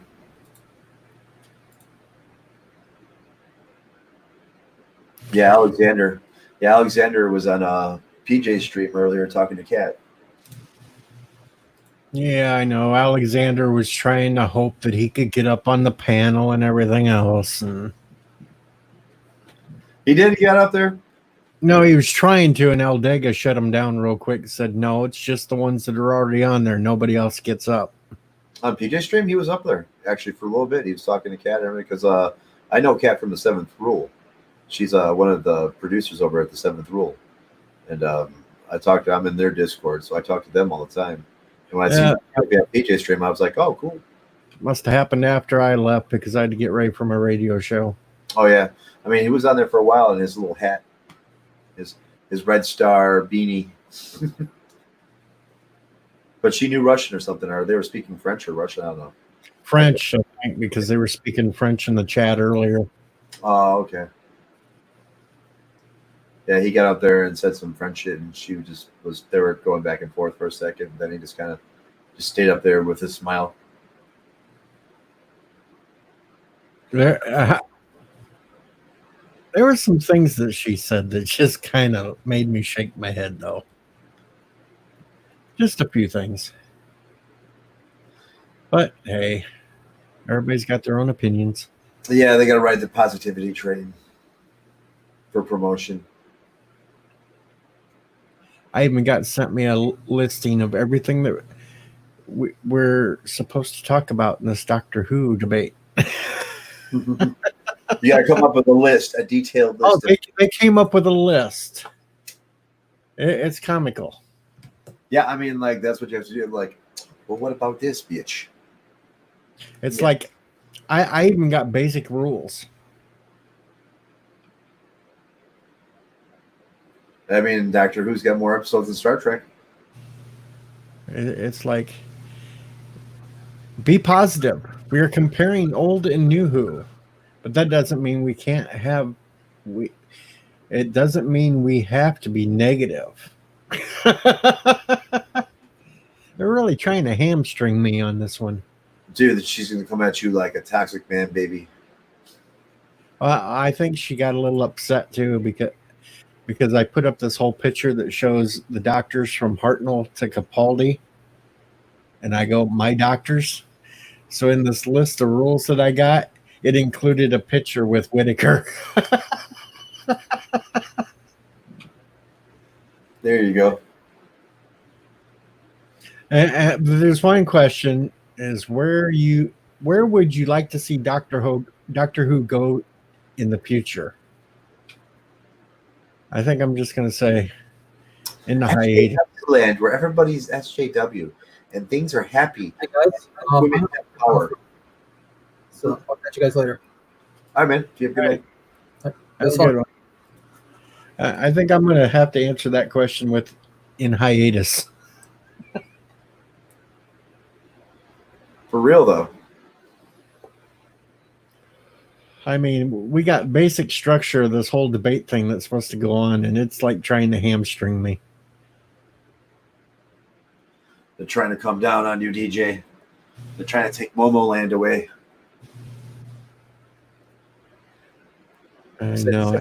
You know, Cinnabunny, who's also streaming.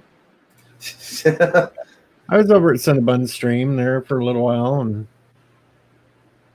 I kept popping in and out of AT stream going, you're still doing games? Back to Doctor Who, I guess. Yeah, I mean, like, I'm just not a fan of Diablo. I mean, I'll sit there and watch the other games and shit. Play Counter-Strike for a while. All right, Mondo, we'll talk later. The other one was I popped in at one point and said, still playing games? Damn, Discovery is more exciting than this. I mean, because Every one of my damn comments, too.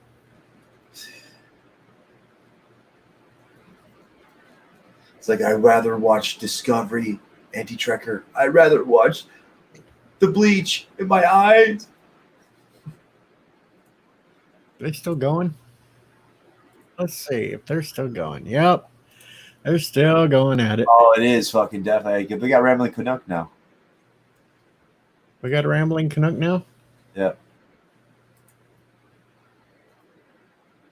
I guess Wesley must have crashed out. Yeah, Rambling Canuck, Matthew, and AT still going. And they're still playing Diablo. Yeah, no, it's like not the greatest game in the stream. I don't know. No. And the one I that played with them on Counter-Strike. I said they all need to join Overwatch, so we can play. the one they were playing before that, I think that was that Counter-Strike or whatever. Yeah, that was in the game. And he got all mad because you guys were in that house and he didn't know what he was to do. And Yeah, wipe their whole team at start. Just fucking wipe them, dude. I mean, like the whole team. It was crazy. I was like, I don't know. no, Tiki, I will not let them domesticate me. You will not be a domesticated unicorn, bunny. Because they made the wrong comment there on the last for final thoughts on this debate, and that's where I'm going to go into how can you support a show that likes to kill kids over and over and over to steal their powers. And That's pretty deep, man. I didn't know the show stole kids' powers and killed them. well, they rewrote the whole thing. The Doctor's not even from Gallifrey anymore. Oh, you told me that. And it's like, and they killed it over and over and over just to. It's like, what the hell is this shit? This is not. That's how they did it. That madness. Or this first thing this new master does, who looks like he's from the Middle East and he hijacks a plane. That's real smart to have. I just don't know about him anymore. Right. It's almost like trying to defend any sci-fi today, except for the original sci-fis and the other shit like the Oracle. That's why every time they talk about remaking something, I cringe. Yeah, I'm not a fan of remakes either. Very few reboots go good. I kind of cringed at Battlestar first until I actually watched it. And I was like, okay, this is not an exact copy of the old. It's just stealing elements from it. It's a completely new story. This is okay. I like this. Yeah, it was a full reboot. It wasn't even like, I mean, it was like a whole redone thing. I mean, there's characters that got their gender changed. There's characters that disappeared. Yeah, like Boxy. Yeah. And that's why we still do that over on Supreme Heretics. Starbuck, I mean, was a dude. So, I mean, I liked the new one there. I have no complaints about that one. she did great. Even though, have you seen her Great. lately? Fucking, Another Life. Oh my God, that's so bad. Have you seen Katie Sackhoff lately, though? Yeah, I just seen her in Another Life. That whole, so bad. I don't know. I've been watching her put pictures up on Facebook, and boy, she looks bad. Yeah, I mean, she looked good in the movie, the new series, but I mean, it is just the series is so fucking bad. These pictures that she's put up on Facebook, though, she looks like she's ill. She looks like she's anorexic. Yeah, she is. She's kind of skinny through the movie, but it's her and the dude from Shameless, Fiona's first boyfriend that stole cars. I wonder if I can find one of her pictures real quick that she put up recently, because it was scary looking. She looked like she was half dead. Half in the bag. See if I can find one of these. Katie Sackhoff.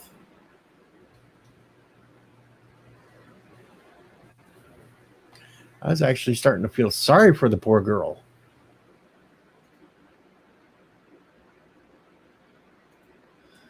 Yeah, I don't know how he got up out there. Alexander, I have no clue. He kind of shimmied his way onto the panel. Well, I know he kept bugging about it in the chat early, and I think at one point he even messaged PJ on Twitter. I think he just kept bugging him until he got up. Come on, BJ. You left me on panel. I talked to her French. I forgot to warn him, if he does things like that, he's going to have like a pest every time he's doing a live stream. He's going to be sitting there asking to get up there every time.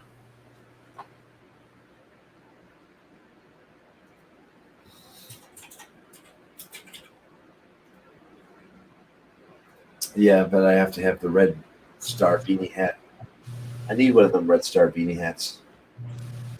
Look like kind of like a monk, but like a priest, but not really. Oh man, where in the hell are these pictures at? She put up recently. PJ was suppressing Alexander. That's what Thomas Potts says. Suppressing. No, Alexander, you cannot speak. Oh, he'll start getting that from him.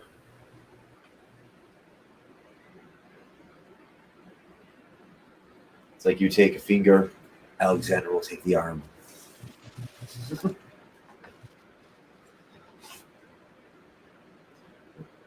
Just until he starts calling everybody Nazis.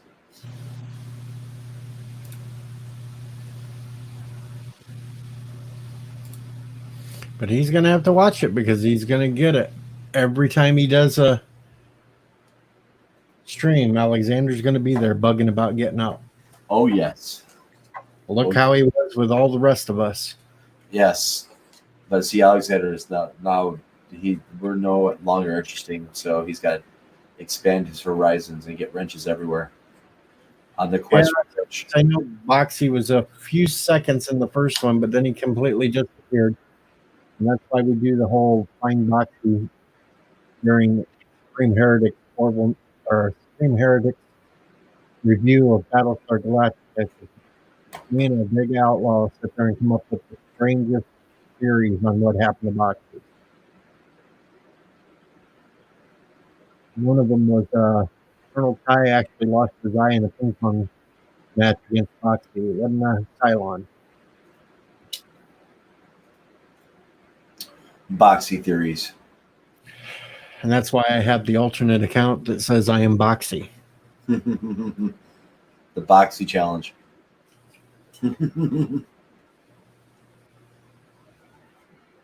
I finally passed my stream from yesterday. 1 hour, 50 minutes. Yeah, they're still on Diablo. Yep, I seen it. Diablo is just not one of those games you can sit there and watch. Oh yeah, I mean it's hard. If you're not playing it, it's boring.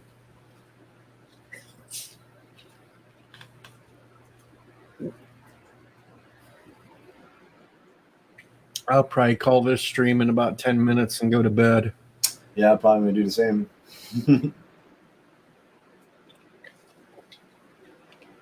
Not much else to do for this night, and I still got 10 episodes of freaking Doctor Who to watch That's a lot of episodes. before Friday. That's for the debate, Yep. So I'm gonna have to sit there and binge watch tomorrow. and not the good episodes either. These are all the episodes where they completely threw over the canon totally. All the new ones. I Oh, made it through.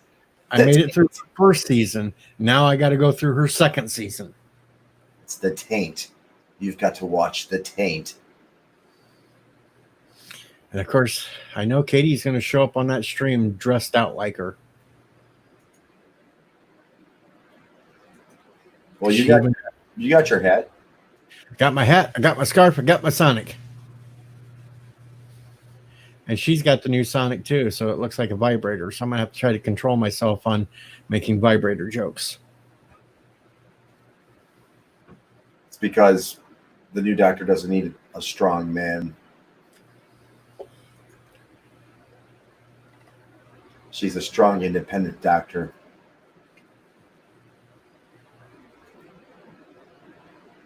Yeah, TWG, it's hard to get people to watch a Let's Play anymore.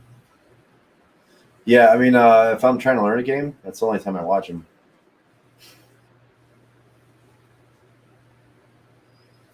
That's why even if I do Fallout one, I'll just play it offline or off air and then upload the video later. If somebody wants to watch it, they'll watch it. If not, they won't. Yeah, I'll usually OBS it if I'm going to record it. I feel like Jodie Whittaker is playing a disabled child dressed in cosplay as the doctor. Actually, I can explain that too. I know why she acts the way she does. She even admitted this herself. She did not know what Doctor Who was at all when she got the part. Before filming, she went back and watched a couple of episodes of Tennant, and she watched a couple of episodes of Smith. So she is cosplaying as the two combined. That's her idea on what the Doctor is supposed to be. That makes no sense. Isn't each one like individual? Has their own sense of shit, just kind of like fragments of the other one. She didn't even watch Eccleston or. Oh, so she's never seen the original shit. She's never seen an original episode at all. She Dude, specifically said, "Debate someone when you've never even seen this shit." That's crazy. Like I wouldn't even fucking debate if I hadn't watched the whole fucking thing and been like, then had an opinion. You know what I'm saying? Not like fucking like the last two episodes, like SJW go.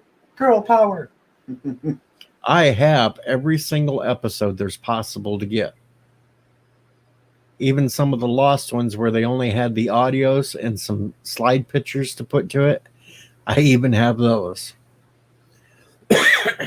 She should have watched Baker and Pertwee. Hell, I would even add Troughton in on that one. Because the second Doctor was really actually a good one too. 2, 3, and 4. Yeah, I've only watched episodes with Smith and Tennant. It's the only episodes I've ever seen with them in it. Well, I thought Tennant was good. I thought Smith was good too. Oh, I thought McGann was good, even though you only got one movie with him and then one short clip for the 50th anniversary special. But I've also listened to his audio stories and stuff like that, and they're really good. At least the audios that are still coming out now are more geared towards classic Who than they are new. Yeah, I think Star Trek is sitting at 780 something episodes, and Doctor Who is at 850 right now. So I mean, they're not far apart, but I mean, Who beats Star Trek in terms of episodes?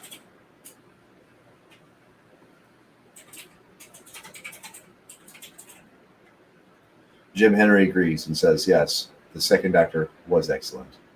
Yeah, especially when you go to the episode where he's playing the Doctor and he's playing some psychotic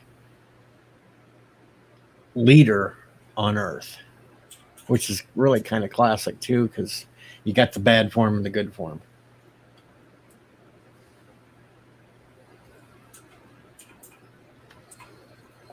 I think it should be interesting. But I mean, I just fucking can't see why the girl's going to come on and fucking debate when she's never watched like the rest of the fucking series. I don't know. Well, hell, I'm just talking flat out. Jodie Whittaker only seen a couple of episodes of this and a couple episodes of that. That's it. She has no idea what Doctor Who was. I mean, if I was a doctor, going to be a doctor as an actor, I would probably look up every fucking thing I could. You know what I'm saying? Like, not just like, oh, I'm going to watch 2 episodes of this, and this, and now I'm good. No. I mean, like, I would do some serious fucking research, especially taking over on a character that iconic. You know, I mean, you fucking should do the research. I'm suspecting 2 of these that's going to be on this debate have really only maybe seen a handful of some of the new Who episodes and then watched all of the Whittaker episodes. That's what I'm suspecting I'm running into. I mean, it's just as bad with everything else. I mean, watching that, it's going to be like watching Star Trek Discovery again. I think the one that's going to know the most on that panel, besides me, will be Jeff Franklin. Yeah, I mean, He's watched classic and he's watched new. I still just don't get that. Why would you even debate against someone if you haven't watched the whole thing to make a judgment? It just makes no sense. And a lot of people do that with Star Trek too, where it's like even with the new Star Trek, they'll be like they pretend like they've watched every fucking episode. You know what I'm saying? And but people haven't even watched like Mecha Random. I know she's never watched every fucking Star Trek episode. She probably could care less about it, but she'll jump on the train and hate it when it's convenient to her for to get clicks. You know, it's just your opinion means nothing to me because you haven't fully watched fucking Star Trek. You know what I'm saying? Like, I don't know. I think the whole point of this debate is they're going to try to defend Whittaker and what they've done to the show. That's what it sounds like. She's like, all these young girls want to be doctors now. Yeah, they're the only ones watching. Oh, I'm going to even have that proof on how much ratings have tanked on it. Well, you said it's down to what, like 3 million watchers or something? Like, we're ridiculously low. Well, it's under 5 million. It's 4 point something. But even this season, it started off, it was over 6 million. And it's down to 4 million. And BBC Americas have tanked down to 500,000. The only little bump that it had was the episode that had Captain Jack in it. And that basically was an add-on. It had nothing to do with the story. They just tacked on like 30 seconds of Captain Jack saying something.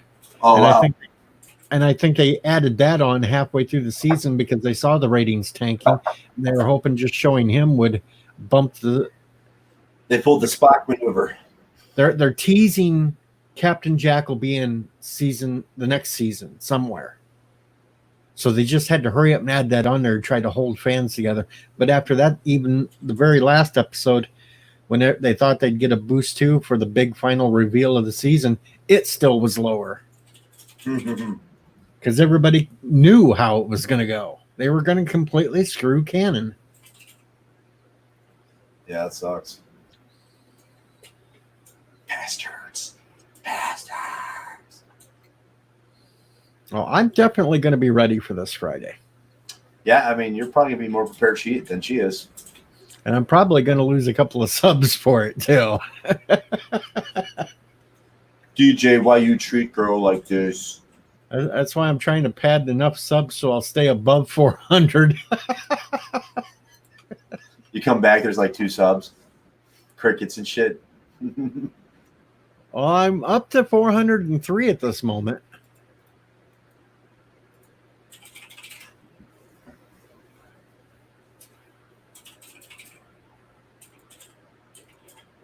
But I'll try to be respectful. I'll try to be nice and all that, but it's not going to be easy. TWTG says she hasn't got the commitment to the art of acting. I keep hearing everybody say Whitaker was so good in Broadchurch. She was so good in Broadchurch. Then she was with Tennant in that too, right? But I just watch her acting in Doctor Who, and it's like, what the hell is she doing? So Tennant was in Broadchurch, wasn't he? Yep. One of the detectives or some shit? Yep. And there's rumors that they're going to bring him back next season. They probably said they're pulling the Spock maneuver, dude. They have no choice. Resort to established canon character, bring them in. Ratings are sinking. Yep, the ratings are tanking, so they're going to try to bring back everyone that ever was really popular in the series. So that means they're eventually they're going to try to pull River Song back in here somehow. Amy Pond. And pulling River back in is also impossible at this point because it was already set canon that she's only met Doctors 1 through 13. That's it. She was dead before 14 even come around. But somehow they're going to change that. Retcons. Yeah, they're going to pull the hipster Spock maneuver. I'm just waiting for Turn down, Alex. What do we do? Release hipster Spock. It's like at some point I know they're going to try to pull Matt Smith back into it.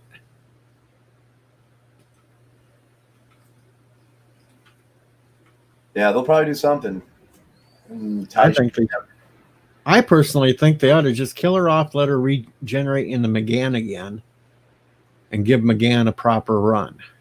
He's still young enough; he can do it, and it would have to be anything better than.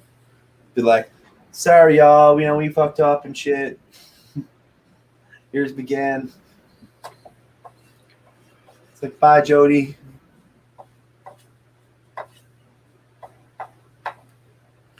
I don't know. I think I'm going to call it a night and go to bed. Same here, dude. But thanks for coming, guys. You can go back over and start watching Anti-Trekker again. Yeah, well. Have a good one. I'll see you tomorrow at some point. I'll be here.